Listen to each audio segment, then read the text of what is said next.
Ich zeige dir heute Angkor Wat. Was es kostet, wie du hinkommst und welche Tempel sich wirklich lohnen. Willkommen aus dem schönen Siam Reap, aus der prallen Sonne.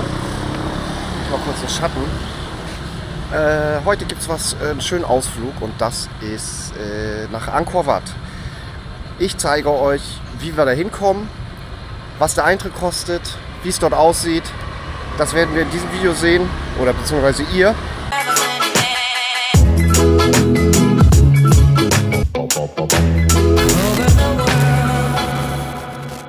Dann werden wir da jetzt hinfahren und zwar ich habe mich dazu entschieden, das mit dem Roller zu machen, anstatt ein Tuk-Tuk hier zu mieten, wo man dann auch noch mal 15, 20 Dollar ausgibt für den Fahrer. Ja, so kann man das selber auf eigene Faust erkunden, kann da auch mit dem Roller durchfahren. Ja, und das machen wir. Hier ist ein Kollege dabei, den hatte ich ja irgendwie hier auf der Weltreise kennengelernt. Das ist das Moped. Das habe ich mir gestern gemietet. Das kostet 7,50 Dollar. Ist jetzt nicht das Allergeilste, aber es funktioniert. Und müssen wir erstmal tanken. Also lass los. Ja, ich bin tatsächlich auch das erste Mal mit Moped hier durch Siam Reap. Und so ist das wirklich erfrischend, ja. Also der Wind, es ist nicht heiß. Wie spät haben wir es? Ich glaube so um die 10, glaube ich. 9:30. Dann haben wir uns da eben noch was zu trinken rausgeholt aus dem Supermarkt. Ich weiß nicht, läuft die Kamera? Ja, wie ihr seht, die haben hier nicht mehr alle Latten am Zaun. Das ist also so teuer. Ich meine, kleines Wasser, 50 Cent, ne? Was haben wir eben gesehen? Hier 4 Dollar für so einen ungesunden Scheiß. Ja, habt ihr das auch mal gesehen? Let's go. Noch was zu trinken rausgeholt aus dem Supermarkt und die Tickets über die App gekauft. Also mit Kreditkarte dann im Endeffekt. Die erste Kreditkarte hat irgendwie nicht funktioniert, die zweite ging dann aber so und jetzt sind es noch 4 Kilometer. Ja, und zwar ladet ihr euch dann Angkor Pass, ja, und da könnt ihr ganz einfach das Ticket kaufen. Kann ich jetzt aussuchen zwischen 1-Tages-Pass, 3-Tages-Pass, 7-Tage-Pass, dann gehe ich hier auf den heutigen Tag. Ja, und kann das Ticket dann kaufen. Das machen wir dann gleich. Ich fahre jetzt erstmal los. Aber dann wisst ihr schon mal Bescheid. Und da ist auch in der App, ist ganz praktisch, ist eine Map drin, wo alle Tempel bezeichnet sind und dann auch Infos über den Tempel sind. Das ist ganz cool. Da kann man sich halt fast auch den Tourguide sparen. 4 Kilometer zum weltberüchtigten UNESCO-Weltkulturerbe Angkor Wat. Da siehst du hier zum Beispiel so ein Tuk-Tuk, ja. Die werden auch dann durch Angkor Wat getuckert. Da hatten wir ja auch überlegt, machen wir das jetzt so oder so.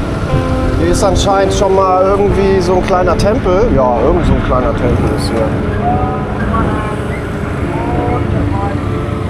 Es ist so laut hier. Das sind Zikaden, glaube ich. Das war das richtig laut. Da müssen ja, alter Typ, Tausende gewesen sein. Ja, hört man immer noch.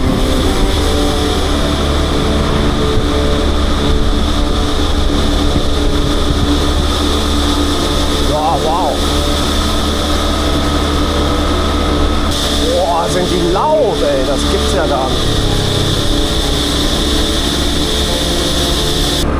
Und tatsächlich ankommen tun wir jetzt auch an dem berühmtesten Tempel, dem Angkor Wat.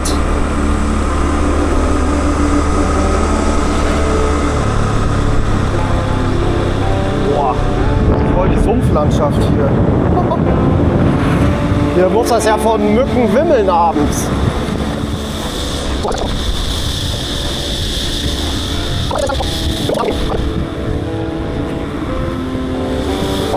So, hier ist Parkplatz. Ich fahre einfach mal so nah wie möglich ran und dann sehen wir das schon.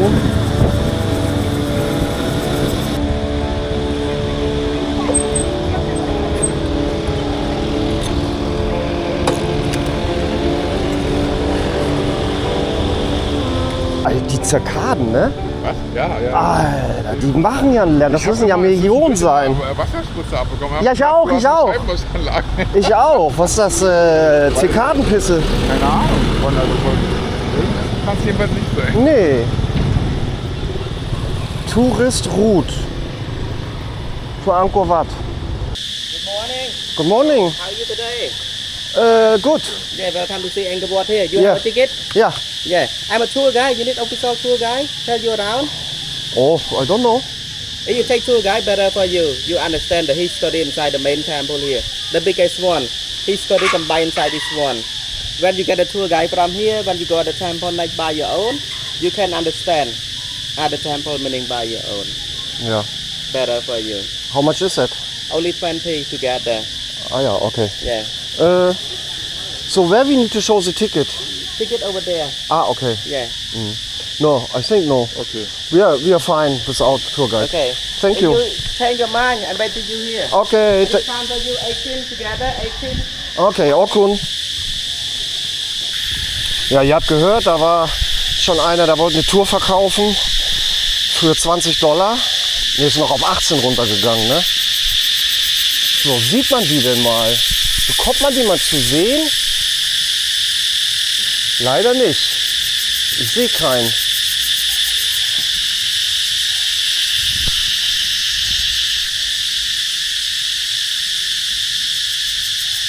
Wir müssen jetzt noch mal rauskriegen, weil beim Ticketkauf, da steht dann, bei dem Eintagesticket, da steht 2 Entries / Tempel. So, was bedeutet das? Dass man jetzt nur in 2 Tempel rein darf? Das ist ja ohrenbetäubend.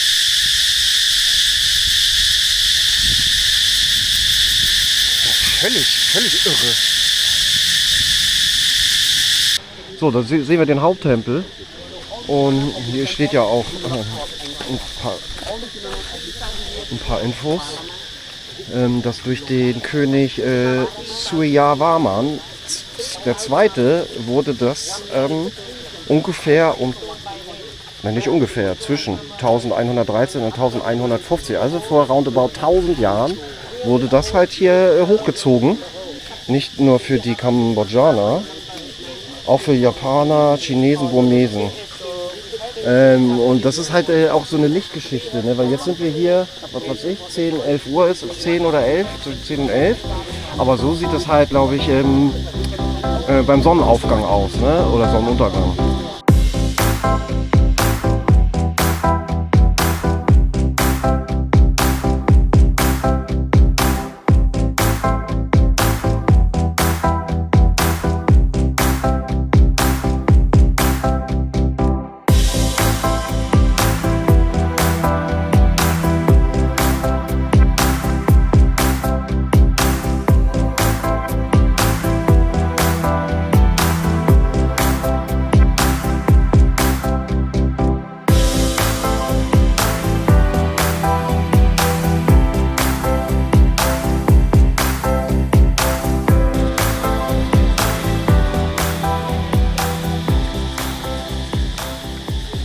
Für Idioten, dass die sich hier einritzen, ne? So bescheuertes.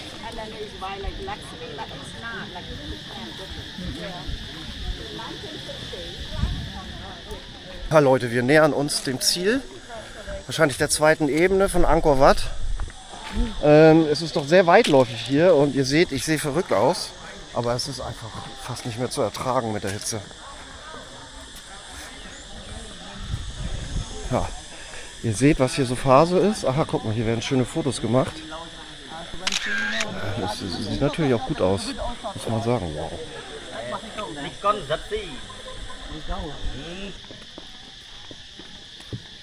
Also Leute, das ist ja echt monumental. Da sind ja teilweise die Tempel in Thailand sind ja nichts dagegen, ne?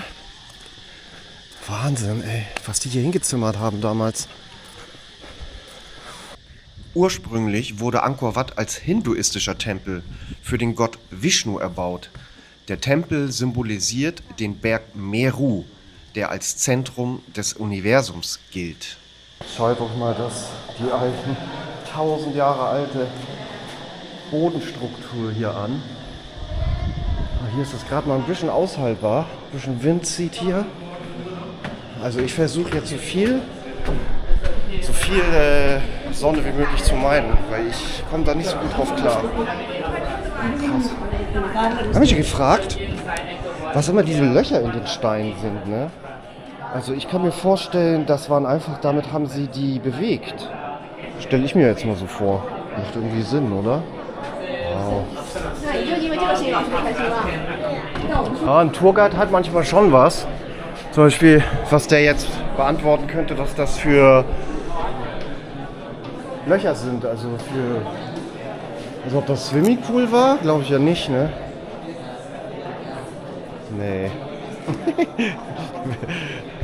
Man weiß es nicht. Es werden ja wohl keine Swimmingpools gewesen sein. Guck mal, hier haben sie restauriert.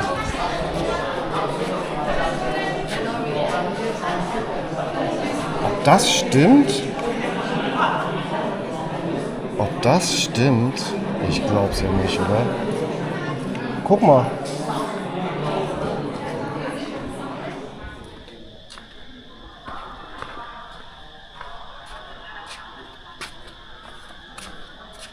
Darf man da rein? Wahrscheinlich nicht, ne? Doch. Ja, wir sind jetzt bei der dritten Ebene, im Herzen Angkor Wat. Crazy. Auch dann immer so die Frauen damit mit ihren hübschen Brüsten, ne? Ich habe jetzt nochmal recherchiert. Die Becken dienten tatsächlich als Wasserspeicher. Etwa für Zeremonien, zur Versorgung von Priestern und Tempelbewohnern oder ganz pragmatisch als Kühlung des Tempelbereichs. Auch die Löcher in den Steinblöcken dienten tatsächlich als Vorrichtung zum Befestigen und so wurden dann diese Steinblöcke transportiert. Also meine Vermutungen waren alle richtig.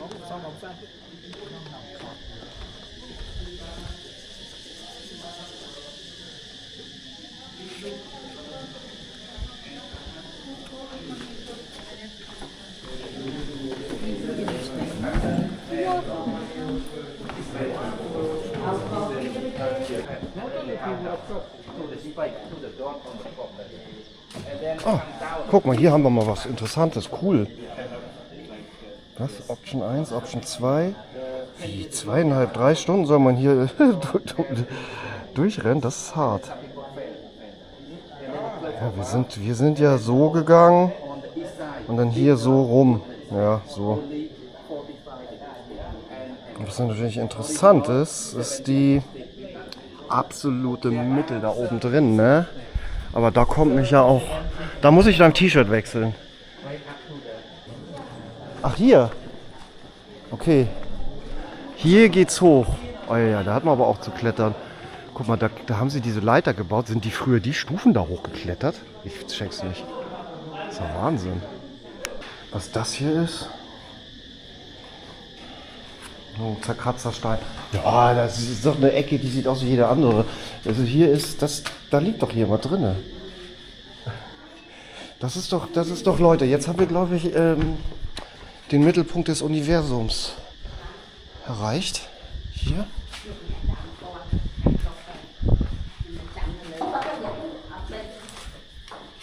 Ah, da ist ein uralter Buddha drin.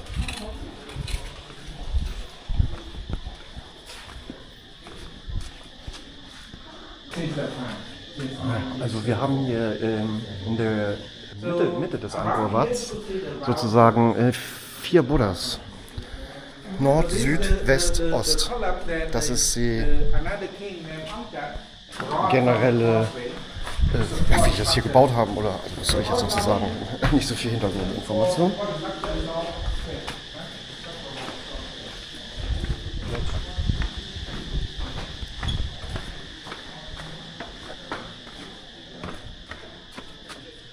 Was mit dem Licht besser, ne? Ja, hier haben wir den nächsten Buddha. Ihr seht ihn jetzt wahrscheinlich nicht ganz so gut. Das müsste dann, ich würde sagen, südlich. Und das wird jetzt nämlich ganz interessant. Da haben wir dann nämlich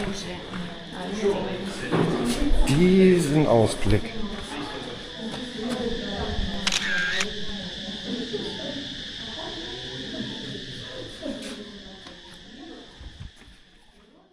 So, wir begeben uns jetzt wieder weg vom Angkor Wat. Da haben wir den hier jetzt beäugt.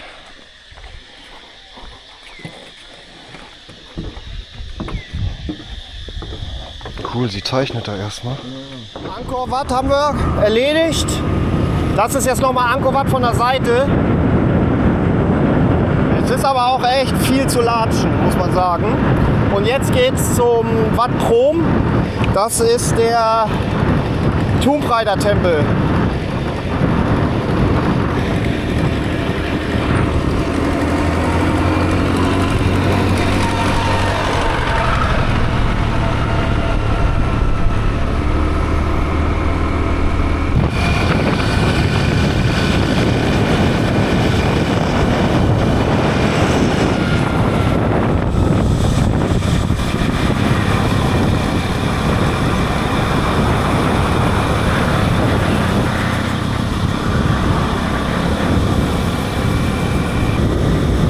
Also aus meiner Sicht war das die richtige Entscheidung, das mit einem eigenen Motorrad zu machen.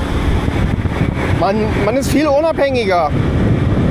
Da sind wir am Thap Phrom Tempel, bekannt dafür, dass hier was Tomb Raider gedreht wurde oder was. Ne? Also hier wurde Tomb Raider gedreht und ja, immer wieder irgendwas, auch die Spiele, ne? Also die Tomb Raider Spiele. Temple Ticket Control, achso, das haben wir. Ja, guck mal, hier haben wir viele Infos, die ich jetzt nicht alle durchgehen kann. Ah, wird hier krass mit so einer Stahlkonstruktion abgestützt. So, und hier lässt sich das mal kurz aushalten, wettermäßig, hitzemäßig. Hier muss ich mal sagen, finde ich das schon sehr interessant, dass man sieht, wie das vorher aussah. Also mit oben diesen eingestürzten Stein und auch hier an der Seite. Ja, dass das hier Jahrhunderte einfach vergammelt ist und so haben sie es dann, sieht das nachher Rekonstruktion aus. Haben sie das schön wieder zusammengebaut. Hier sieht man das. Die Steine da, alles krumm und schief, eingefallen und dann haben sie das wieder aufgebaut. Das ist ja schon cool.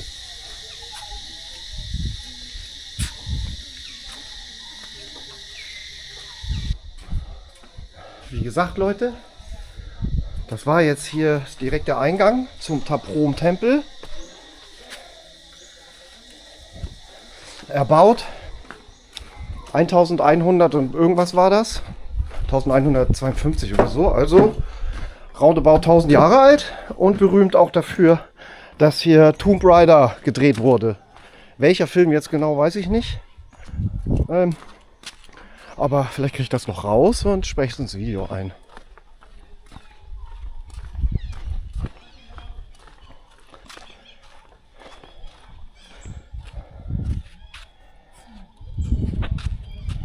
Ah, da haben wir sie, die Zirkaden. Das sind die, die so einen Lärm machen. Die gibt es nämlich auch in Griechenland. Squirrels und Parrots. Ah. Aha, und hier Sponge. Tetramalis nudiflora. Das sind diese Bäume, die sich alles schnappen.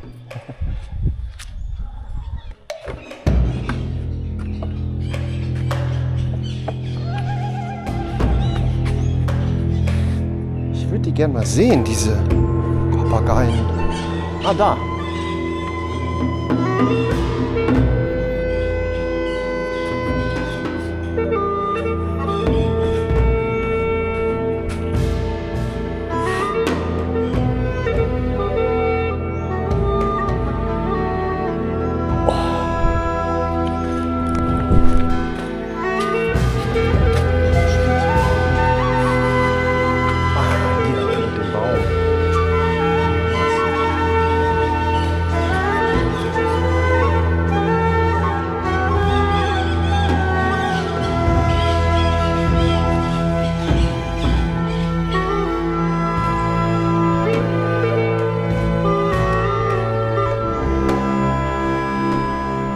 Noch eine Anmerkung zum Thap Phrom Tempel, warum der nicht so gut erhalten ist.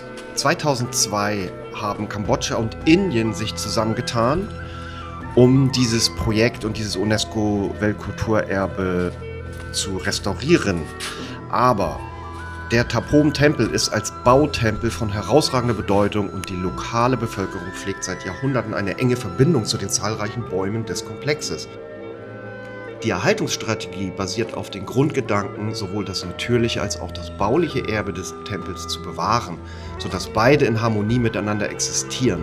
Das Projekt zielt darauf ab, dieses einzigartige Zusammenspiel von Bäumen und Bauwerk zu erhalten und dieses Erbe an die zukünftigen Generationen weiterzugeben.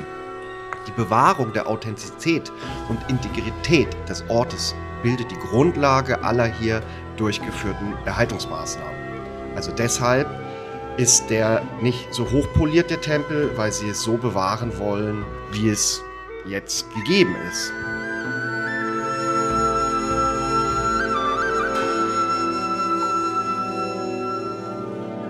Schaut mal, hier sieht man das sehr gut, was der Baum macht mit seinen Wurzeln hier durch das Gestein. Das ist ja Wahnsinn.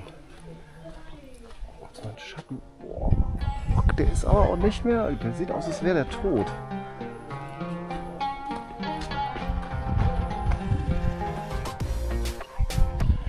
Und hier machen sie halt wieder die Fotos.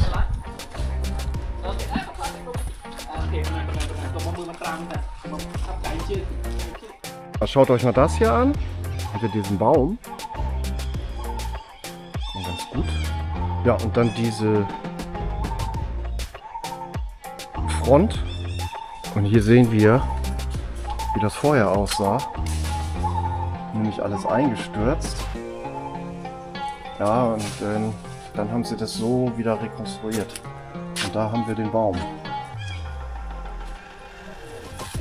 So die Ecke da. Und dann nochmal ein schönes Beispiel, wie es aussieht vor der Restaurierung und nach der Restaurierung.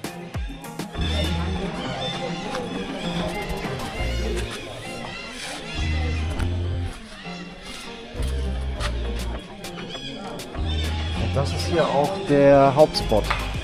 Ihr seht hier sind so viele Leute mit dem Baum, der sich da mal komplett über das Gebäude, den Tempel.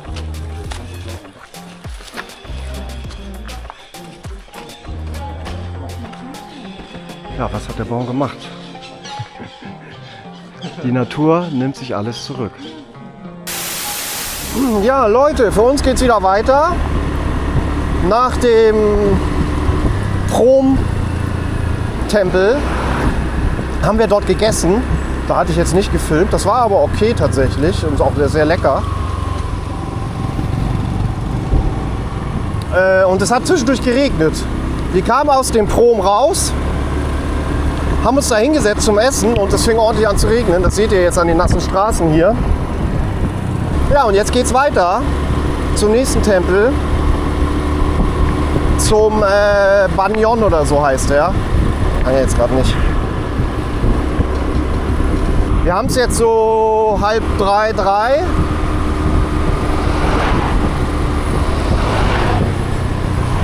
Da wollen wir jetzt auch nicht mehr so Gas geben und so lange bleiben. Ja, dann waren wir auch den ganzen Tag hier unterwegs, ne? Weil ich kann halt nur sagen, durch diese enorme Hitze ist das schon echt anstrengend. Da muss man drauf vorbereitet sein. Viel Wasser trinken, Pause machen. So, Ladies and Gentlemen, auf dem Weg zum Banyon-Tempel jetzt, das sind ja auch so 5-6 Kilometer, haben wir das hier entdeckt. So, da ist die Straße, wie ihr seht, da haben wir gerade das Moped hingestellt. Und ich habe da nur kurz hingeguckt und gesehen, wow, das ist ja voll das große Ding. Klar, dass man hier dann auch mal kurz guckt. Und der ist auch ohne Eintritt anscheinend. Nee, doch, anscheinend doch. Ja, anscheinend, ja. Also hier haben wir nochmal Originalstufen.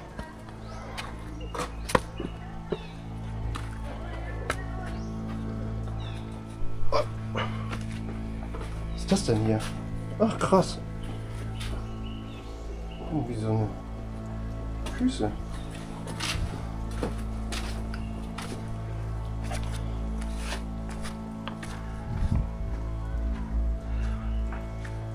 Ja, haben wir tatsächlich noch mal am Tempel angehalten, den man gar nicht so auf dem Zettel hatte. Ist doch schön. Da hat sich das schön gelohnt, die $37 bzw. 31 Euro. 4 Tempel. Passt.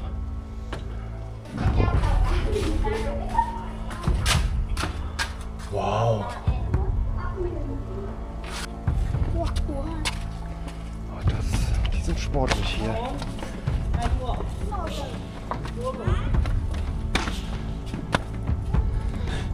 Ja, es ist auch nicht für jeden was, ey. Alter Falter.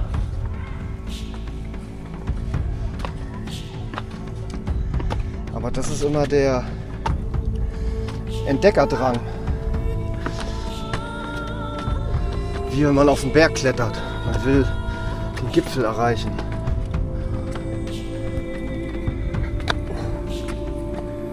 Oh, hier muss man schon aufpassen. Oh, wir haben es geschafft. Oh, hier ist schöner Wind. Du wirst belohnt.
Und es geht wieder weiter. Was sind denn das?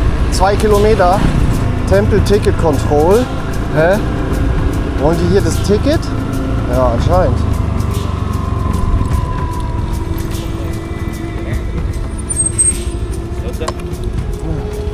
Doi, hello. Ticket.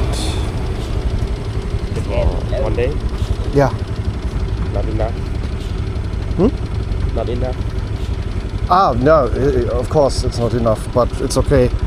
A lot of temple. Yeah, it's too hot.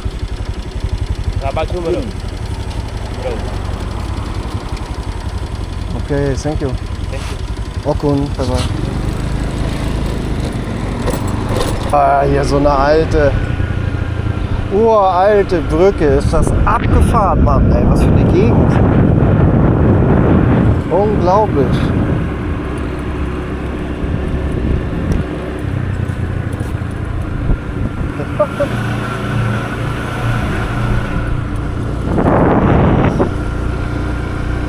Oh, Affen. Da ist ein Affe.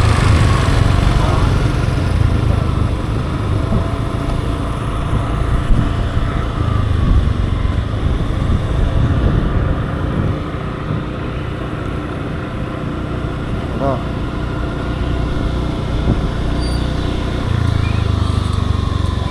Überall Affenbande hier. Na da. Cool. Oh, da sind ja ganz viele. Der hier, Alter, ey.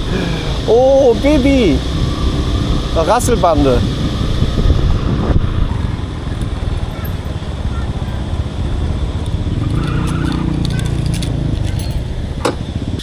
Ja. Interessant, die ganze Affenbande hier. Alter, ich hab da irgendwas gebissen.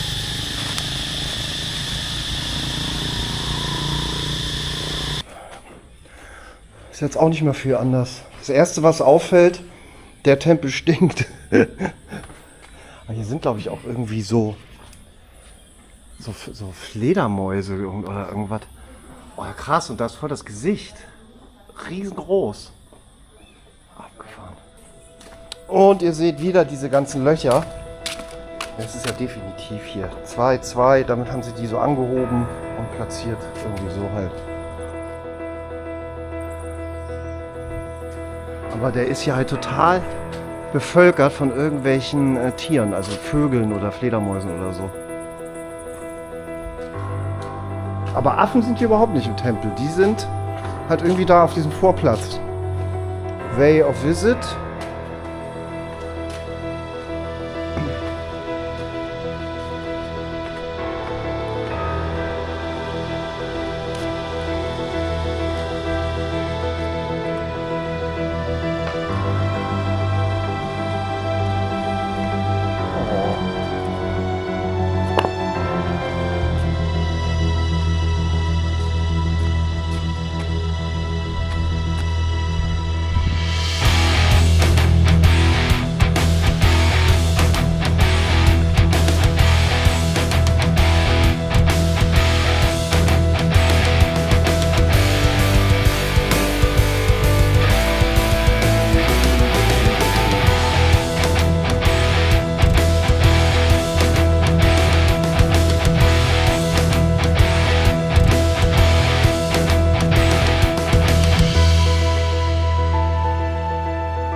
So, mit Bildern vom Tempel Bayon war es das jetzt erstmal vom Angkor Wat Video. Wie gesagt, ich spiele ein paar Informationen ein mit Voiceovers und ganz einfach, wenn euch das Video gefallen hat, abonniert gerne den Kanal und gebt einen Daumen hoch. Und ich habe ja auch eine Mitgliedschaft, da könnt ihr mal gucken. Biete ich Bonusvideos und so an. Und Livestreams, wenn ihr da Bock drauf habt. Ansonsten sehen wir uns im nächsten Video. Wenn du nach Kambodscha reist, ist Angkor Wat ein absolutes Muss. Plane jedoch mindestens einen ganzen Tag ein.